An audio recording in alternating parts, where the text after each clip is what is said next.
আমরা বলছি, ওনারা বলতে পারছে না, এই কষ্ট। একজন পিতা যখন সন্তানের আবদার মিটাইতে না পারে তখন তার কি করা উচিত? অনেকে আত্মহত্যা করে, কিন্তু আমি সেই কাজটা সাপোর্ট করি না, করব না। কিন্তু এই নন এমপি শিক্ষকদের ঢুকে ঢুকে পিষে মারছে আমাদের নানা রকম রাজনৈতিক দল। আমি বলবো, আপনারা যেই দলই করেন না কেন, শিক্ষকদেরকে কোনো দলে ফেলবেন না। সকল শিক্ষকদেরকে সকল বৈষম্য তুলে একটা ছাতের নিচে দাঁড় করান এবং শিক্ষার প্রতিষ্ঠানে শিক্ষার পরিবেশ ফিরিয়ে আনুন। আপনারা অনলাইন ক্লাসের কোনো দরকার নেই মাননীয় শিক্ষামন্ত্রী। আমরা পেটে খেলে পিঠে খাই, আমাদের পেটে খাবার দেন, আমরা আপনাদের এমনিতেই সময় বাচ্চাদের পড়াবো। আমার টাকা ছাড়াও দিনের পর দিন, বছরের পর বছর, আমি ব্যক্তিগতভাবে 14 বছর ডিগ্রি শাখার নন এমপিও শিক্ষক। আমার কিন্তু বেতন নাই, কিন্তু আমি ক্লাস টাইমে ঠিকই হাজির হই, কারণ এই ছেলে মেয়েগুলো অপেক্ষা করে আজকে এতটাই আমার অমুক ক্লাস, অমুক স্যারে ক্লাস নেবে।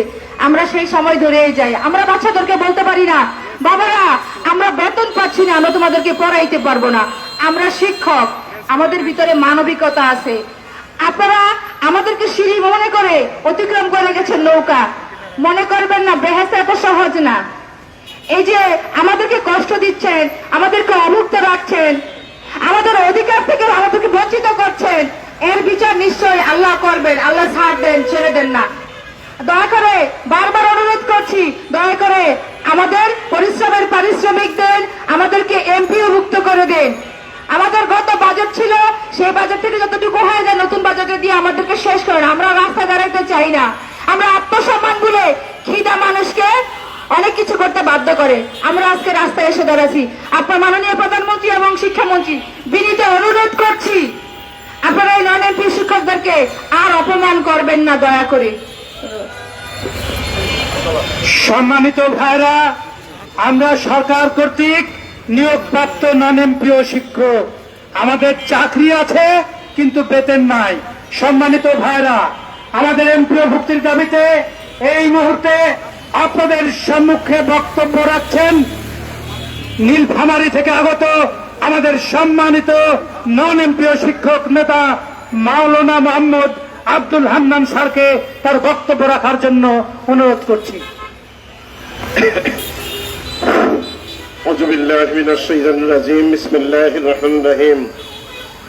সম্মিলিত নন এমপিও শিক্ষা প্রতিষ্ঠান পরিষদ কর্তৃক আয়োজিত আজকে এই মানববন্ধন অনুষ্ঠানে উপস্থিত আছেন প্রধান সমন্বয়ক জনাব মোহাম্মদ সেলিম স্যার, আরো সমন্বয় উপস্থিত আছেন কয়েকজন, এবং বিভিন্ন এলাকা থেকে আমাদের জেলা নেতৃবৃন্দ, উপজেলা নেতৃবৃন্দ এসেছেন, এবং সাংবাদিক বন্ধুগণ, আসসালামু আলাইকুম ওয়া রাহমাতুল্লাহ।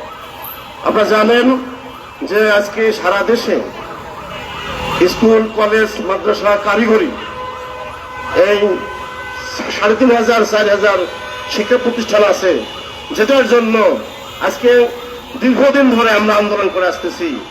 সাংবাদিক বন্ধুগণ ভালোভাবেই জানেন যে এই প্রেস ক্লাবের মাটিতে গত রমজান মাসে আমরা ১৭-১৮ দিন আন্দোলন করেছি। তারপরে একাধারে আমরা ৬০-৭০ দিন আন্দোলন করেছি। এরপরেই ইউনিট সরকার আমাদের এই প্রতিষ্ঠানগুলো অন্তর্ভুক্ত করার জন্য তারা বরাদ্দ রেখেছে। আবার স্কুল কলেজের আবেদন নিয়েছে, সেখানে ১,৭১৯টা শিক্ষা প্রতিষ্ঠান তারা বাছাই করেছে। শুধু মাদ্রাসা, কারিগরি আবেদন নেওয়ার বাকি ছিল, সেটাও প্রসেস করা হয়েছিল, কিন্তু আমরা জানি না কি কারণে হঠাৎ করে এই প্রতিষ্ঠানগুলো এমপি দেওয়া বন্ধ হয়ে গেল। আপনারা জানেন যে আজকে সারা দেশে এই নন এমপিও শিক্ষা প্রতিষ্ঠানের স্কুল, কলেজ, মাদ্রাসা, কারিগরিতে আমাদের বহু শিক্ষক শিক্ষিকা বিনা বেতনে চাকরি, বিনা বেতনে তারা মৃত্যুবরণ করেছে। তারা বেতন না পেয়ে তারা অনেকে রিটায়ার করেছে, অবসর নিয়েছে। আজকে আপনারা দেখেন যারা বেতনভুক্ত তারা কিভাবে চলতেছে, আর আমাদের যারা এমপিও বিহীন, যাদের কোনো বেতন নাই, তারা কিভাবে না খেয়ে আজকে এই প্রতিষ্ঠানগুলোতে ক্লাস করে। অথচ সরকারি সিদ্ধান্ত অনুযায়ী সমস্ত শিক্ষা প্রতিষ্ঠান একইভাবে চলার সিদ্ধান্ত, একইভাবে আমরা চলে আসতেছি। পরীক্ষার ফলাফল, শিক্ষার্থী অংশগ্রহণ করা, সকল দিক দিয়ে আমরা তার পরীক্ষা এমপিভুক্ত শিক্ষকদের সাথে আমরা চালিয়ে আসতেছি, এক ধরনের কাজ করে আসতেছি। কিন্তু আজকে নন এমপিও শিক্ষকদের কি অবস্থা আপনারা সেটা ভালো করে জানেন। আমি অতি তাড়াতাড়ি আজকে যেমন শিক্ষামন্ত্রী হয়েছেন মাননীয় শিক্ষামন্ত্রী ডক্টর আনাম এবং মাননীয় প্রধানমন্ত্রী তারেক রহমান সাহেবকে বলতে চাই, আপনারা আর এই প্রতিষ্ঠানগুলো দীর্ঘায়িত করবেন না। অতি তাড়াতাড়ি আমাদের যে 25-26 অর্থ বছরের যে বরাদ্দগুলো আছে এই বরাদ্দ দিয়ে এই প্রতিষ্ঠানগুলো 1719টা প্রতিষ্ঠানকে এমপিভুক্ত করেন। এর সাথে সাথে মাদ্রাসা এবং কারিগরি প্রতিষ্ঠানগুলো দ্রুত আবেদন নিয়ে তারা এমপিভুক্ত করে তাদেরকে একটা ব্যবস্থা করে দেন।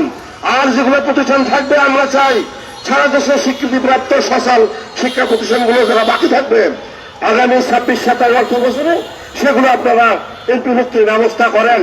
আমি মাননীয় শিক্ষামন্ত্রী মাননীয় প্রধানমন্ত্রীর কাছে দৃষ্টি আকর্ষণ করে আমি আমার এই বক্তব্য শেষ করছি। ওয়াখির দাওয়ানা আলহামদুলিল্লাহ। আসসালামু আলাইকুম ওয়া রাহমাতুল্লাহ।